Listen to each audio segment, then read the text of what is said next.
Oke, kita lanjut di bab 3. Ini bagian keduanya, lingkaran kebiasaan. Nah, jadi ini gambar terkait lingkaran kebiasaan. Di sini dimulai dari petunjuk, kemudian gairah, tanggapan, kemudian ganjaran. Nah, jadi misalnya kalau teman-teman belum mengerti gambar dari lingkaran kebiasaan ini yang akan sering berulang. Jadi misalnya contohnya kayak ada orang yang kebiasaannya itu suka makan coklat. Tapi sebelumnya pasti dia nggak kenal sama sekali dengan coklat. Nah, awalnya dia itu mendapatkan petunjuk, kayak misalnya melihat coklat kah yang dijual atau pernah lihat orang makan coklat. Nah, setelah mendapatkan petunjuk, akhirnya dia coba-coba dengan coklat itu, dengan memakannya, dan dia masuk di gairah. Ketika ada respons dari gairah, dia merasakan rasa coklat itu enak, akhirnya dia memberikan tanggapan. Nah, dari tanggapan ini akan menghasilkan yang namanya ganjaran. Nah, ganjarannya apa? Dia akan makan coklat setiap hari karena rasanya yang enak. Seperti itu. Nah, penjelasan dari gambar 6 ini, 4 tahap dalam kebiasaan paling baik dijelaskan menggunakan lingkaran umpan balik. 4 tahap itu membentuk lingkaran tak berujung yang bergerak setiap saat selama hidup. Lingkaran kebiasaan.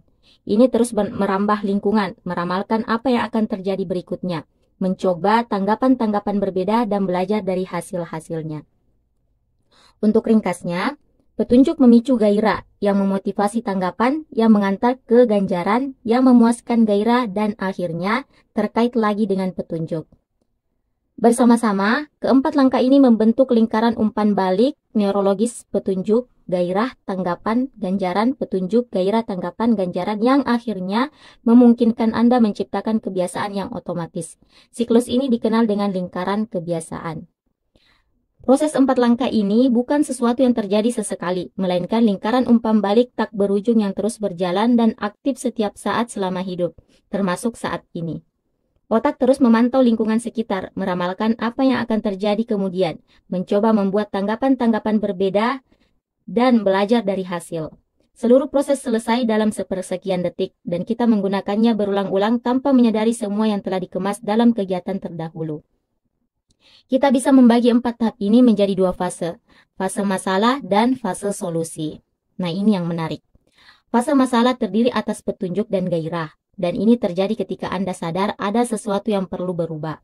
Fase solusi terdiri atas tanggapan dan ganjaran, yaitu ketika Anda beraksi dan meraih perubahan yang Anda dambakan. Jadi ini tabelnya, gambar tabel. Di fase masalah itu ada petunjuk dan gairah, kemudian di fase solusi ada tanggapan dan ganjaran.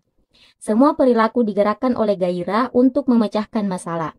Terkadang, masalah yang Anda lihat adalah sesuatu yang baik dan Anda ingin mendapatkannya. Terkadang masalah itu adalah rasa nyeri yang Anda alami dan Anda ingin membebaskan dari dirinya. Manapun yang Anda alami, tujuan setiap kebiasaan adalah memecahkan masalah yang Anda hadapi.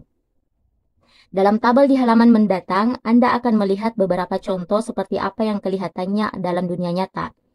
Bayangkan Anda sedang berjalan memasuki ruangan yang gelap dan langsung menuju saklar. Anda telah begitu sering menjalankan kebiasaan sederhana ini, sehingga hal itu terjadi tanpa dipikir.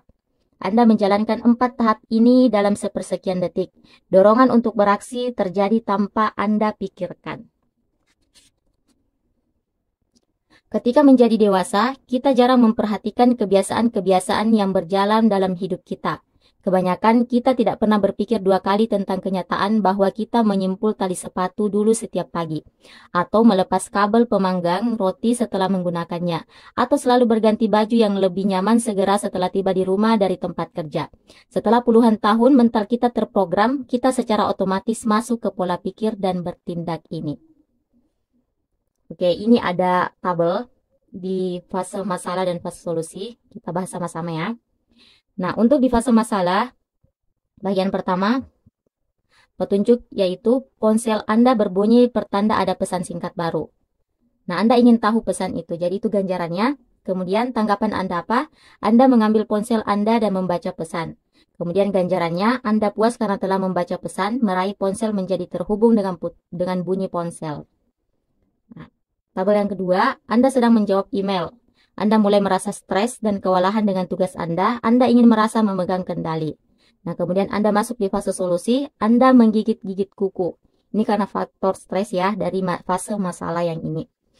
Nah, kemudian Anda memuaskan hasrat untuk mengurangi stres, menggigit kuku menjadi terhubung dengan menjawab email. Nah, ini akan menjadi lingkaran yang berulang ketika misalnya Anda stres, menggigit kuku adalah solusinya.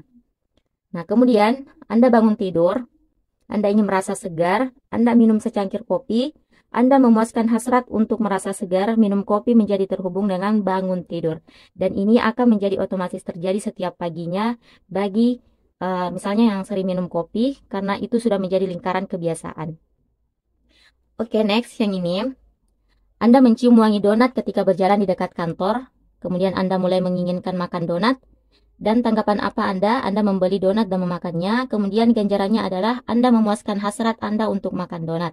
Membeli donat menjadi terhubung dengan berjalan di dekat kantor.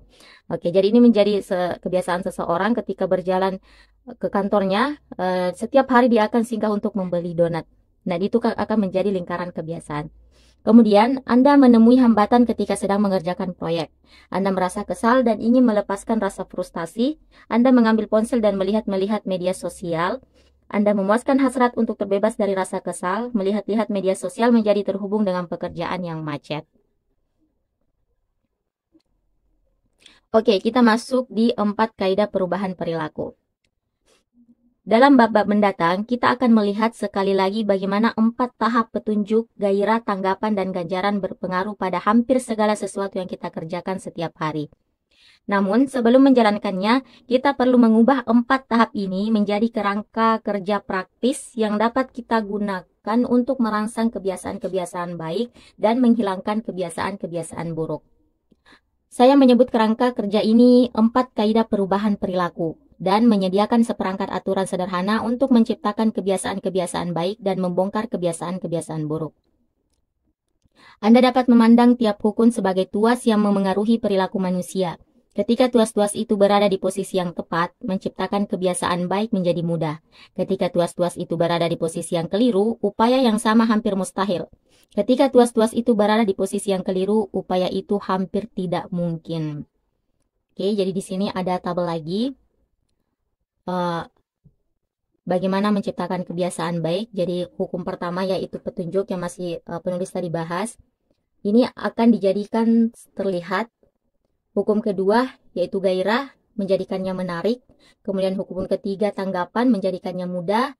Hukum keempat ganjaran, menjadikannya memuaskan. Nah, kita dapat membalik kaidah-kaidah ini untuk mempelajari cara membongkar kebiasaan buruk. Jadi kebalikan hukum pertama yaitu petunjuk, menjadikannya tidak terlihat. Nah, ini untuk membongkar kebiasaan buruk ya. Jadi yang pertama tadi untuk membangun kebiasaan baik.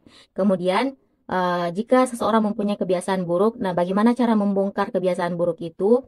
Nah, kita tetap memakai lingkaran kebiasaan tadi yaitu petunjuk, gairah, tanggapan, dan ganjaran. Nah, ketika petunjuk itu terjadi, itu akan diubah menjadi tak terlihat. Hukum kedua, gairah, menjadikannya tidak menarik. Hukum ketiga, tanggapan, menjadikannya sulit. Kemudian yang keempat, ganjaran, menjadikannya mengecewakan. Akan tidak bertanggung jawab kalau saya mengaku bahwa 4 kaidah ini adalah kerangka kerja yang lengkap untuk mengubah perilaku manusia manapun. Tapi menurut saya keduanya hampir sama. Seperti akan segera Anda lihat, 4 kaidah perubahan perilaku berlaku untuk hampir setiap bidang. Dari olahraga sampai politik, sastra sampai kedokteran, komedi sampai manajemen, hukum-hukum ini dapat digunakan tak peduli tantangan apa yang sedang Anda hadapi. Kita tidak memerlukan strategi yang betul-betul berbeda untuk tiap kebiasaan. Setiap kali ingin mengubah perilaku, Anda cukup bertanya pada diri sendiri. Bagaimana saya dapat menjadikannya terlihat? Bagaimana saya dapat menjadikannya menarik? Bagaimana saya dapat menjadikannya mudah? Dan bagaimana saya dapat menjadikannya memuaskan? Kalau Anda pernah penasaran, mengapa saya tidak melakukan apa yang sudah saya rencanakan? Mengapa saya tidak menurunkan berat badan atau berhenti merokok atau menabung untuk pensiun atau memulai bisnis sampingan itu? Mengapa saya mengatakan sesuatu yang penting tapi terkesan tidak pernah menyediakan waktu untuk itu? Jawaban untuk pertanyaan-pertanyaan itu dapat ditemukan entah di mana dalam 4 kaidah ini. Kunci untuk menciptakan kebiasaan-kebiasaan baik dan membongkar kebiasaan-kebiasaan buruk adalah memahami hukum-hukum dasar ini serta cara mengubahnya sesuai spesifikasi Anda.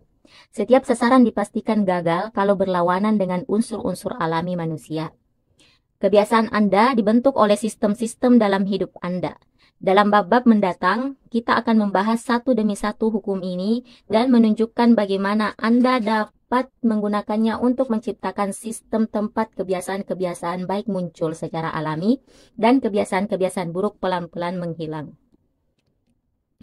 Oke, jadi kita sudah ada di akhir bab 3. Adapun ringkasan untuk bab ini, yang pertama adalah kebiasaan adalah perilaku yang telah diulang cukup sering sampai menjadi otomatis. Tujuan akhir kebiasaan adalah memecahkan masalah-masalah dalam hidup dengan energi dan upaya sekecil mungkin. Kebiasaan apapun dapat diuraikan menjadi lingkaran umpan balik yang meliputi 4 langkah, petunjuk, gairah, tanggapan, dan ganjaran. 4 kaidah perubahan perilaku adalah seperangkat aturan sederhana yang dapat digunakan untuk membangun kebiasaan-kebiasaan lebih baik. Hal itu menjadikannya terlihat, menjadikannya menarik, menjadikannya mudah, dan menjadikannya memuaskan. Oke, sampai jumpa di bab 4.